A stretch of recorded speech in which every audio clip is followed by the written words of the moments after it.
بسم الله الرحمن الرحيم نحمده ونصلي على رسوله الكريم أما بعد السلام عليكم ورحمة الله وبركاته. I hope each and every single one of you is doing well بإذن الله تعالى. Alhamdulillah, you've all tuned in to our Naseeha series, and this is our YouTube channel Islam Daily.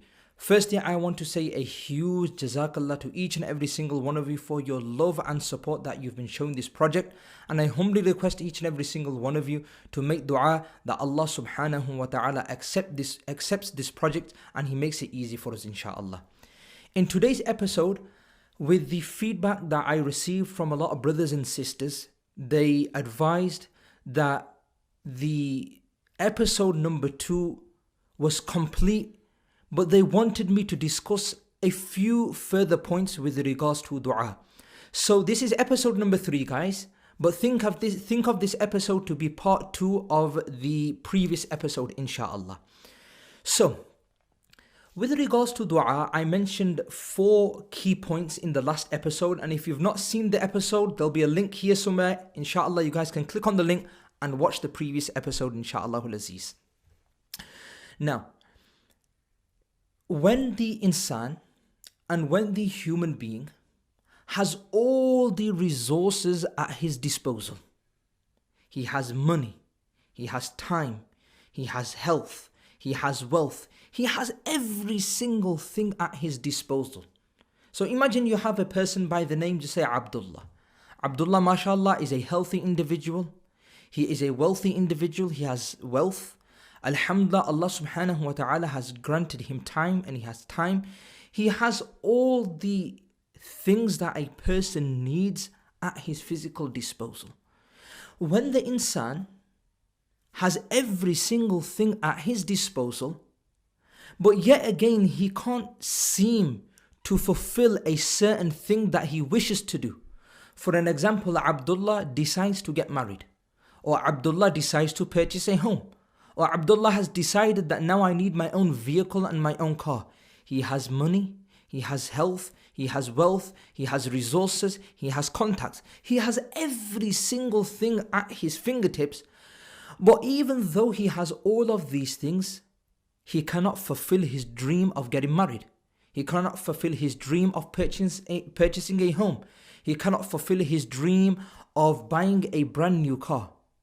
When the human being and when the insan comes to this stage and this level, this is when the insan turns to Allah subhanahu wa ta'ala.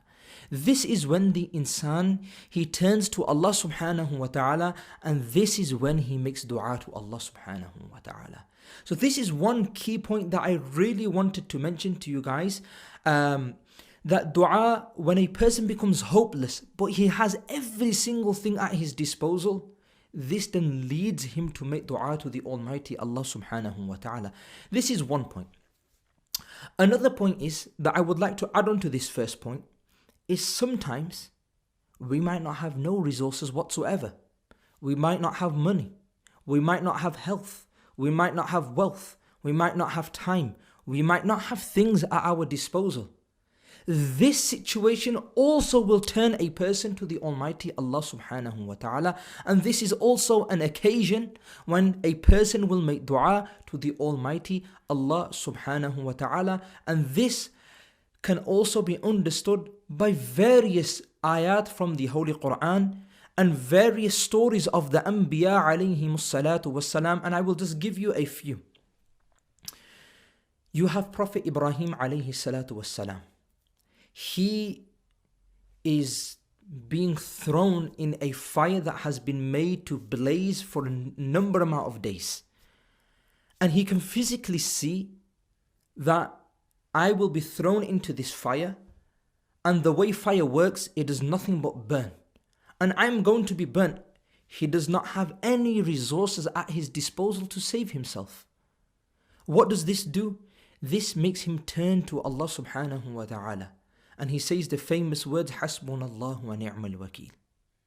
And he makes dua to the Almighty Allah subhanahu wa ta'ala, and Allah subhanahu wa ta'ala accepts and listens to his prayer.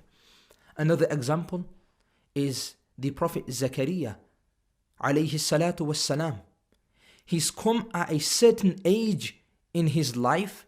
He's come to a certain stage in his life where normally to have a child is very difficult. Is very, very difficult. And at the very same time, his spouse has also reached this age where to have a child is very difficult. So he did not have any sort of resource at his disposal to help him in terms of being blessed with a child. But this did not stop him turning to Allah subhanahu wa ta'ala and making dua. And we all know that Allah subhanahu wa ta'ala blessed him with Yahya alayhi salatu wasalam, who goes on to become a prophet of Allah subhanahu wa ta'ala. So, in this point, what you can understand is, many a times we will have everything at our disposal, but yet again, for some reason, we can't do the desired action or the desired thing we want to do. And this will turn us to Allah subhanahu wa ta'ala. And number two is, we might not have anything. We might not have a single thing, which we say asbab, a means to acquire what we want. For an example, a person does not have the contacts, nor does he have wealth to get married. So he does not have any asbab, he does not have any means. This will also turn him to Allah subhanahu wa ta'ala. I hope inshallah you guys are following this along, and I hope inshallah this is beneficial to you guys inshallah. The next point that I would like to make is a beautiful hadith of Rasulullah sallallahu alaihi wasallam comes to mind, in which Rasulullah sallallahu alaihi wasallam says, "Ad-du'a huwa al-ibadah." Dua is the essence of worship. Subhanallah. What does Rasulullah sallallahu alaihi wasallam mean by this? That dua is the essence of worship. It's the essence. Let's understand this in 2 points. 2 points, guys. Point number one is,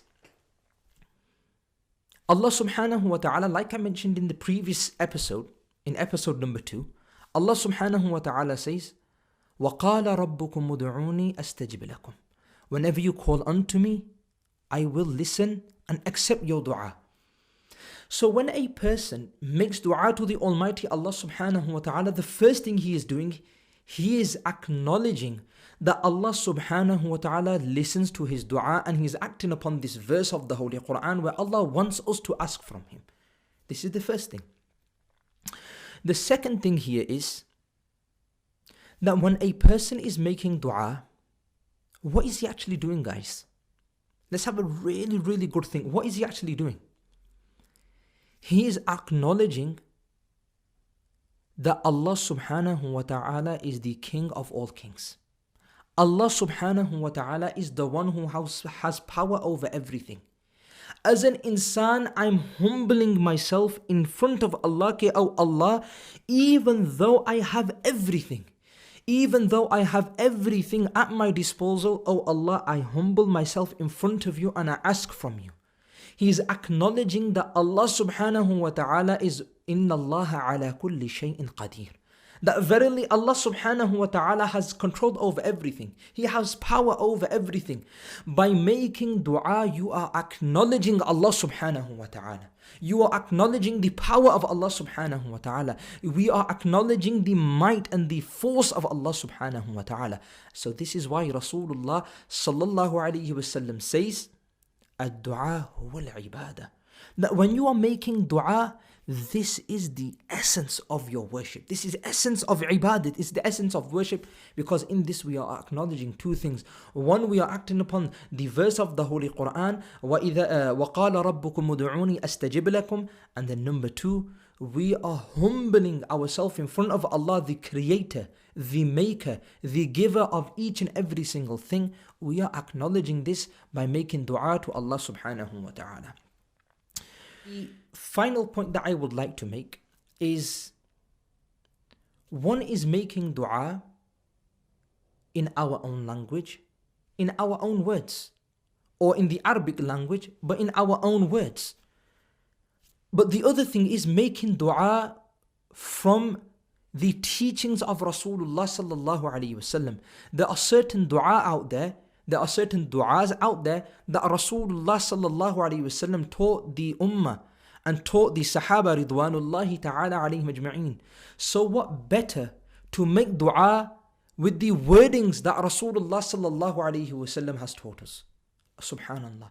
And what we need to understand, Allah subhanahu wa ta'ala mentions in the Holy Quran that this Nabi of ours, this Prophet that I have sent down, he does not speak from his own accord.